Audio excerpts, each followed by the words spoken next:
Shalom, shalom. Vamos ao sexto vídeo da série Yeshua na Torá.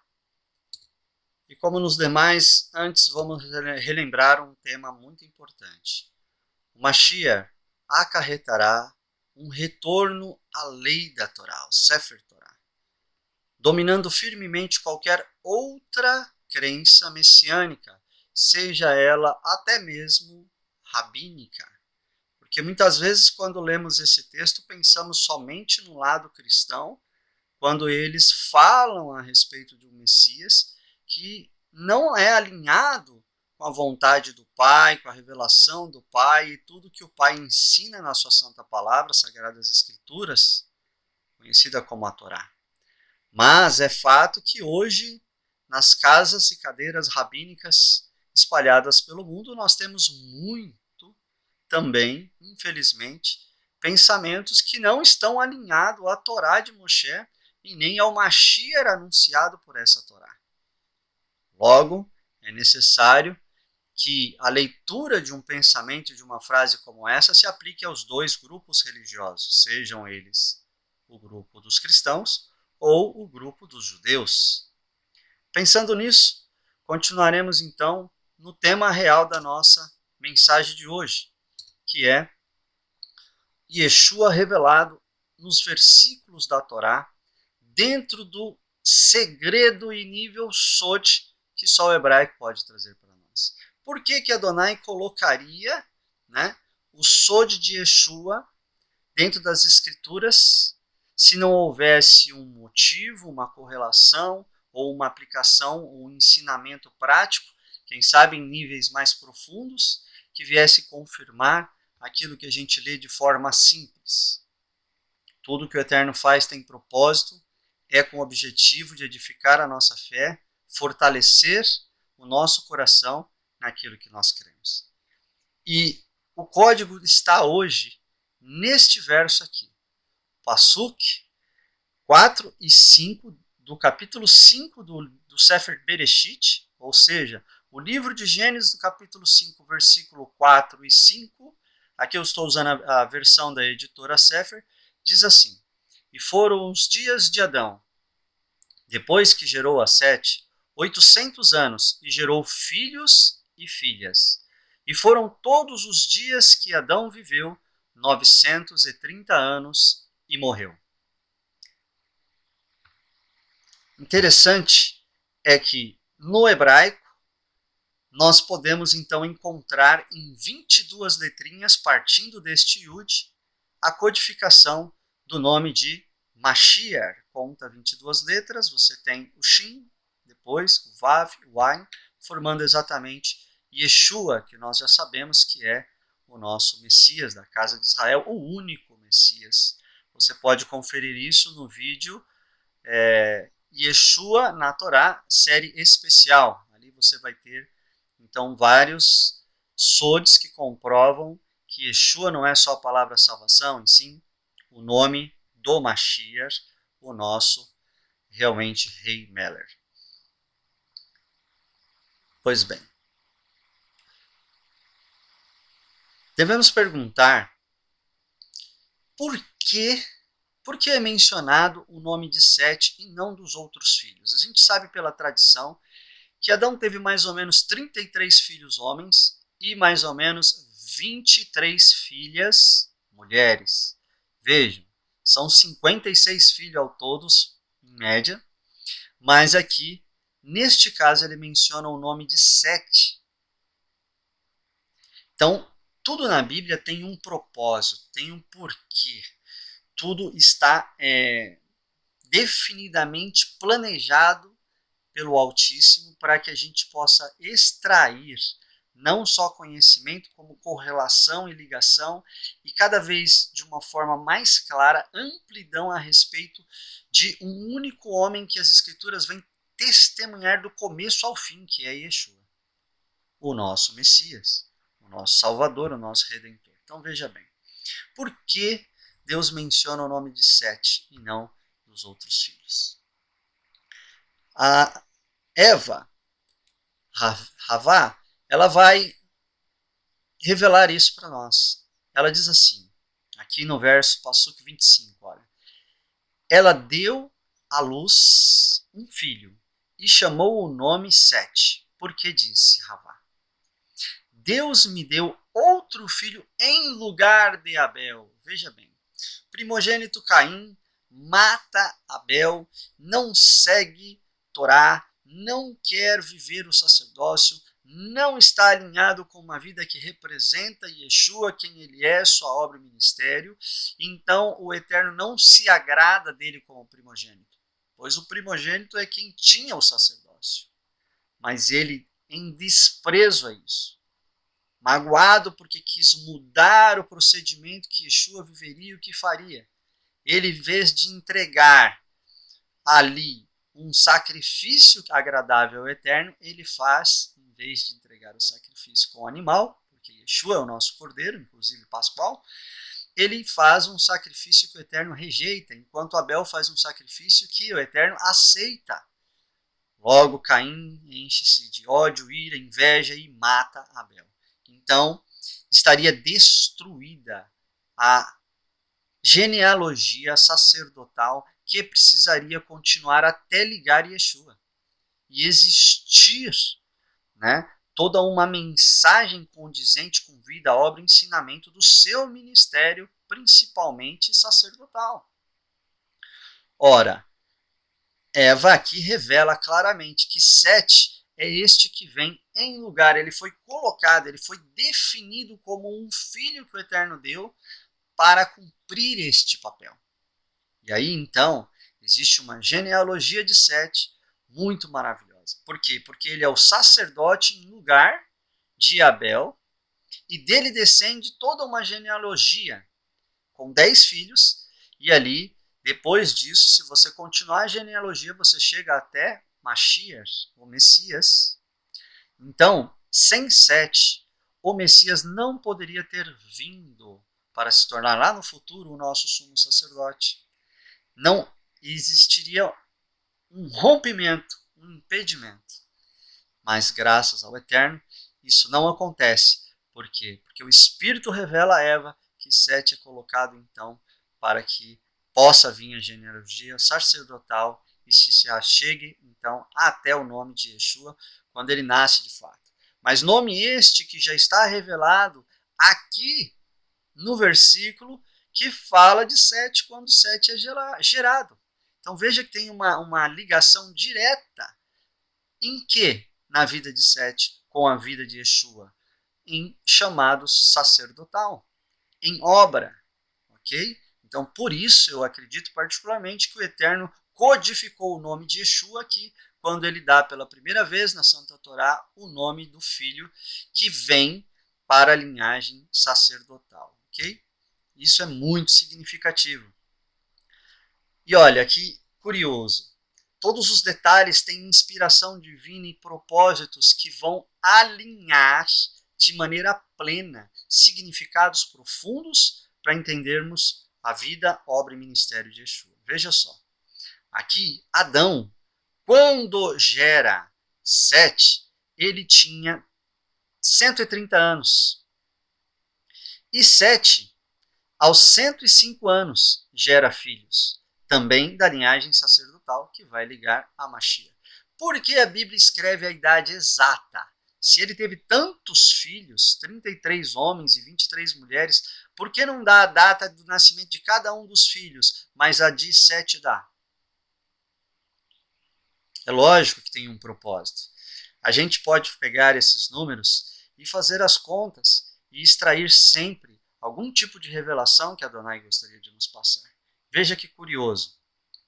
Se a gente pega 130 anos quando Adão gerou e pega a mesma idade quando Sete gerou, que é 105, soma as duas idades, você vai ter o número 235 anos. Se você faz a raiz desse número na Gemátria, você chega ao número 1, indicando, né, uma perfeição, indicando um único, que a gente pode, então, aludir a vários tipos de pensamento, inclusive ao pensamento de que Mashiach, ou o Messias, seria uma única pessoa, apenas. Não temos vários Mashiach, Não vai surgir 3, 4 Mashiach diferentes, em épocas diferentes, não. O Messias é um único, indiscutível, inegável. Ele é o único da sua espécie, inclusive, o primogênito de toda a criação. Então, um vai fazer ligação com todas essas coisas. E a idade, né, nos leva a essa matriz, a essa raiz numérica. Olha que curioso. A genealogia de Sete, você vai encontrar, nessa genealogia sacerdotal, exatamente 10 filhos. Primeiro, Sete, aí Sete vem Enos, depois Cainã, depois Maalalel, depois Jared, o sexto Enoque, sétimo Matusalém, oitavo Lameque, nono Noé e Sem, da linhagem que vem os semitas e tudo mais, enfim, até chegar Mashiach. Mas veja que mostra aqui então uma genealogia sacerdotal dos filhos que foram carregando esse ministério, esse ensinamento, que faziam os sacrifícios em adoração a Adonai, em alusão a Mashiach como Cordeiro de Elohim, projetado para vir no futuro.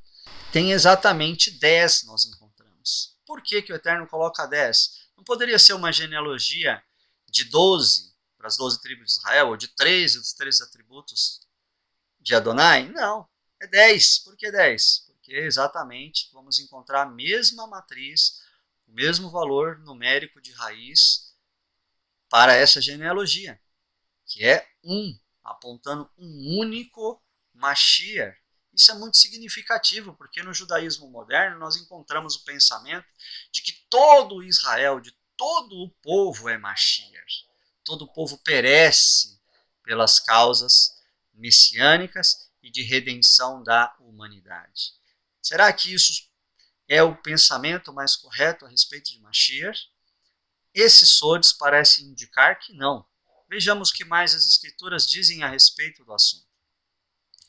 Na genealogia sacerdotal, sabemos então, a partir de 7, que foram 10 os filhos, a quantidade. Né? Veja o que este 1 pode significar e como está ligado aos sagrados textos do Tanar. Veja que nós estamos em 2 Crônicas 7, 18. 2 Crônicas são os sábios de Israel cheios da rua. Entende? Não é qualquer sábio, não é qualquer rabino de Israel. São aqueles que o próprio Eterno deixou para que influenciasse todas as gerações, mas de uma forma especial, porque eles estão inclusos dentro do Tanar. Isso é muito forte. E olha o que ele diz aqui, esse texto, né, fala assim: firmarei o seu trono, conforme a aliança que fiz com Davi, seu pai, quando lhe disse: você nunca deixará de ter um descendente para governar Israel. De novo um aqui, só que aqui de maneira literal, no nível simples, Prishat, ele não fala que é o povo, e sim que é um único dos filhos de Davi, que iria dentro dessa descendência, sequência do chamado sacerdotal, iria assumir a postura de sacerdote eterno. Mashiach HaMelech, né? Mashiach, o Messias. Interessante. Veja bem, a promessa é para um único rei Messias, que possuirá o trono de Davi como um ungido dos ungidos, que possui no seu corpo a alma criadora de almas, possui Adonai habitando nele. Veja, também tudo a relação comum. Né? Nós não temos toda a nação ungida como Mashiach. Não, nós temos a descrição de que um ungido dentro da nação, ele seria considerado o ungido dos ungidos. Ele estaria na condição de poder se tornar rei sobre a casa de Israel.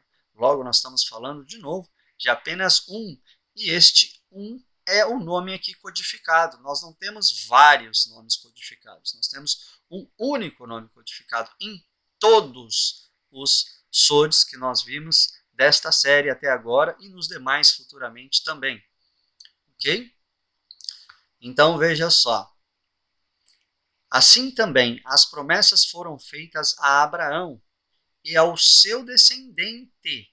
As escrituras não dizem e aos seus descendentes, no plural, como se falando de muitos, mas ao seu descendente, no singular, dando a entender que se trata de um só, isto é, Mashiach.